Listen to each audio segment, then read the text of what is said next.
This cheerful scene represents universal childhood innocence, a circle of joy, a song passed down for generations without a second thought. It feels timeless, a pure expression of carefree youth. Yet, this familiar rhyme is a historical phantom, a haunting echo disguised as a simple game. The lyrics we sing so lightly are a direct portal to one of humanity's most profound and devastating tragedies, a dark secret meticulously woven into the fabric of a nursery rhyme for centuries, waiting to be understood.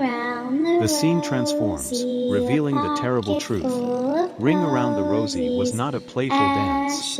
It documented the first horrific sign of the bubonic plague, a red, ring-shaped rash that would bloom on the victim's skin like a morbid rose. In the 14th century, this Rosie was not a flower of life but a bloom of certain death.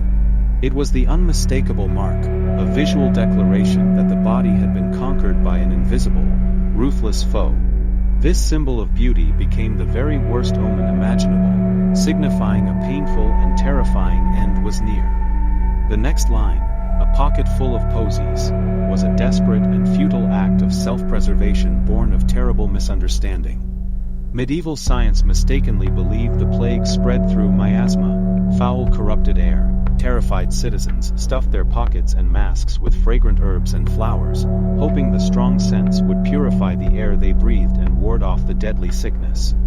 This was a heartbreaking defense against a microscopic enemy they could not see or comprehend, a symbol of human ingenuity rendered utterly helpless in the face of overwhelming biological terror and certain doom. Ashes. Ashes evokes the apocalyptic hellscape they were forced to endure. It signifies the relentless cremation of the countless dead. With mortality rates so catastrophic, traditional Christian burials became an impossible luxury. Bodies were instead burned in mass pyres, their ashes scattering over villages like black snow, a constant, grim reminder of death's terrifying proximity. The very air they struggled to breathe was tainted with the remains of their neighbors, family, and friends.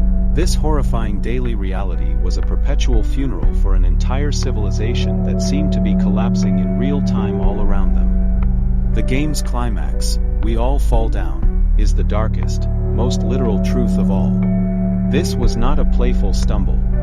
It was the stark, brutal reality of the Black Death's unimaginable and indiscriminate fatality rate. Whole families, entire villages, were completely eradicated without warning or reason. There was no immunity, no cure, and no escape from its relentless, sweeping path. The circle of community would irrevocably shatter, and everyone would fall. This simple, chilling line captures the totality of the devastation, the absolute and terrifying finality that greeted nearly every person who saw the rosy mark appear on their skin. Into this living nightmare stepped the plague doctor, a figure as terrifying and ominous as the disease itself. His beaked mask, stuffed with posies, was a desperate attempt to filter the feared miasma. His long waxed robe was meant as a physical barrier against infection. Yet, he possessed no actual cure for the pestilence he confronted. His treatments, bloodletting, applying leeches, or bizarre poultices, were not only useless but often hastened the patient's death. He was not a savior but a sinister symbol of medieval medicine's profound helplessness and ignorance, effectively acting as a grim reaper's assistant moving methodically through a dying and decimated world. The sheer overwhelming scale of death shattered all norms of funeral ritual and basic human dignity. The haunting call of "Bring out your dead" echoed through deserted, mourning streets as death carts made their relentless daily rounds. There was simply no time for mourning or individual graves in a world besieged by such catastrophic and continuous loss. Bodies were routinely dumped into mass burial pits, layered with quicklime in a feeble attempt to slow decomposition and disease. This was the ultimate societal collapse, the complete abandonment of sacred burial rites and the total loss of identity in death.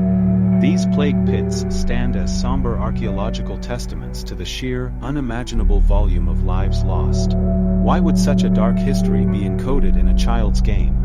Folklorists and psychologists see it as a profound form of collective trauma processing. For a society, including its children, perpetually surrounded by death, turning their shared, incomprehensible horror into a predictable.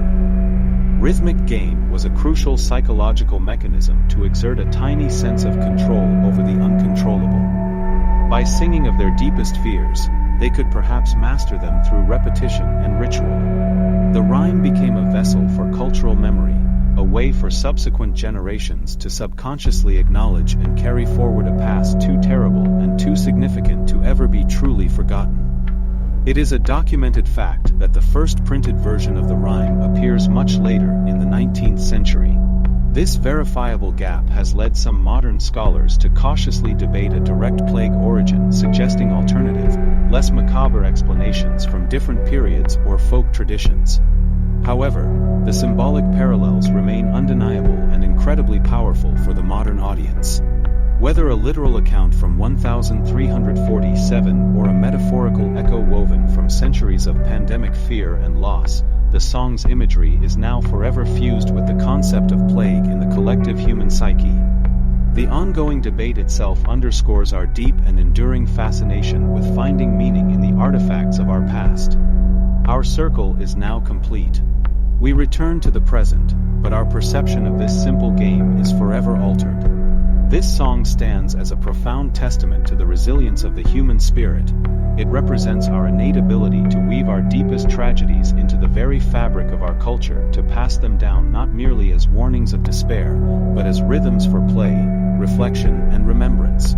It is a haunting, poignant reminder that history lives and breathes just beneath the surface of our simplest traditions, and that innocence often carries the quiet, enduring weight of a painful past, ensuring we never fully forget those who fell.